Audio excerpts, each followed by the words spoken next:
What if I told you that one game single-handedly revolutionized an entire genre, influenced countless titles for decades to come, and did it all while completely reinventing itself?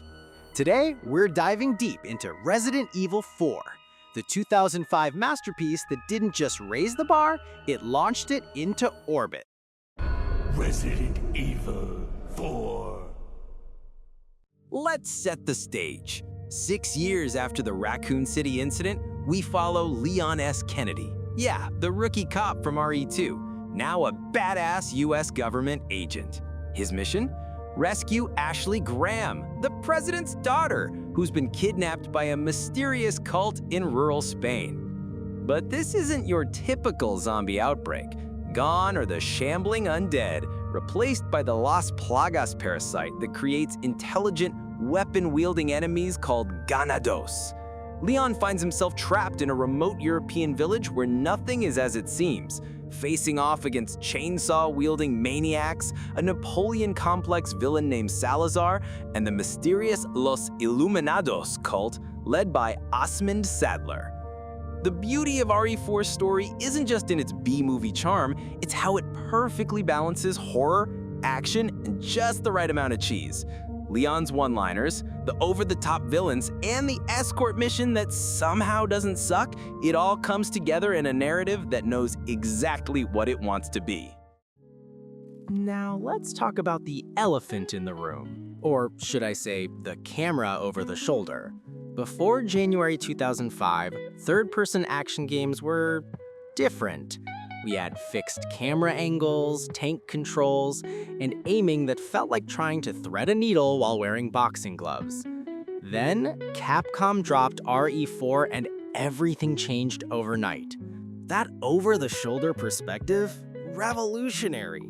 For the first time, players had precise aiming control while maintaining full awareness of their character. It wasn't just a camera angle, it was a complete reimagining of how we interact with 3D space in video games. The camera stayed close enough to maintain tension, but pulled back enough to give you tactical awareness. This wasn't iteration, this was innovation. Every third-person shooter you've played since, Gears of War, The Last of Us, Dead Space, even later Resident Evil games, they all owe a debt to RE4's groundbreaking perspective. But the camera was just the beginning. Let's break down why RE4's gameplay was so ahead of its time. That attaché case? Pure genius. It turned inventory management into its own minigame. Rotating items, optimizing space, deciding what to keep. It was oddly satisfying and added a strategic layer that made every pickup meaningful. Here's something mind-blowing. RE4 secretly adjusts its difficulty based on your performance. Dying too much? Enemies drop more ammo. Breezing through? They get more aggressive and drops become scarcer. It's so seamless, most players never even notice. Those button prompts weren't just quick-time events. They were dynamic interactions that kept you engaged even during cutscenes. Dodging a thrown axe, outrunning boulders, knife-fighting Krauser, these moments blurred the line between gameplay and cinematics. What are you buying? Became iconic for a reason. The mysterious merchant added RPG elements with weapon upgrades, creating a risk-reward economy. Do you save for that rocket launcher or upgrade your pistol's firepower? These choices made every playthrough feel personal. Shooting enemies in different body parts actually mattered. Knee shots for crowd control, headshots for critical hits, arm shots to disarm. Combat became a tactical dance rather than mindless shooting. And that melee follow-up system? Chef's kiss. Nothing felt better than that roundhouse kick. In 2005, RE4 was a graphical powerhouse. Running on GameCube, Nintendo's purple lunchbox, it somehow looked better than most PS2 and Xbox games. The attention to detail was insane. Real-time lighting that created genuine atmosphere, character models with individual fingers and facial animations, environmental effects like fog, rain, and fire that weren't just window dressing, particle effects that made every explosion feel impactful, seamless transitions between gameplay and cutscenes. Each location felt distinct and memorable. The oppressive village, the Gothic castle, the industrial island, every environment told a story through visual design. The art direction was so strong that even today, nearly 2 decades later, RE4's aesthetic holds up remarkably well. Let's be real, gaming would look completely different without RE4. Its DNA is everywhere. Gears of War borrowed the over-the-shoulder perspective and stop-and-pop shooting.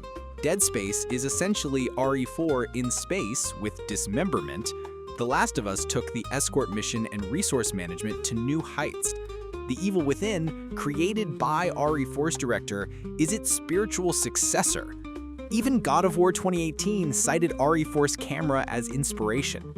RE4 didn't just influence action games, it redefined what third-person games could be.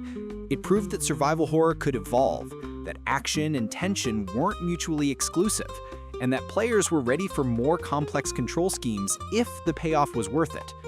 Resident Evil 4 isn't just a great game, it's a landmark achievement in game design. It took massive risks, abandoned series conventions, and somehow created something that felt both completely new and perfectly natural. It's that rare game that's simultaneously of its time and timeless. From its revolutionary camera system to its perfectly paced campaign, from its satisfying combat to its campy yet compelling story, Resident Evil 4 set standards that developers still chase today. It didn't just redefine the third-person genre, it showed the entire industry that sacred cows could be slaughtered if you had the vision and execution to back it up. So, what do you think? Did RE4 change gaming forever, or am I overselling it? Drop your thoughts in the comments below, and don't forget to subscribe for more deep dives into gaming's most influential titles. Until next time, remember, where's everyone going? Bingo?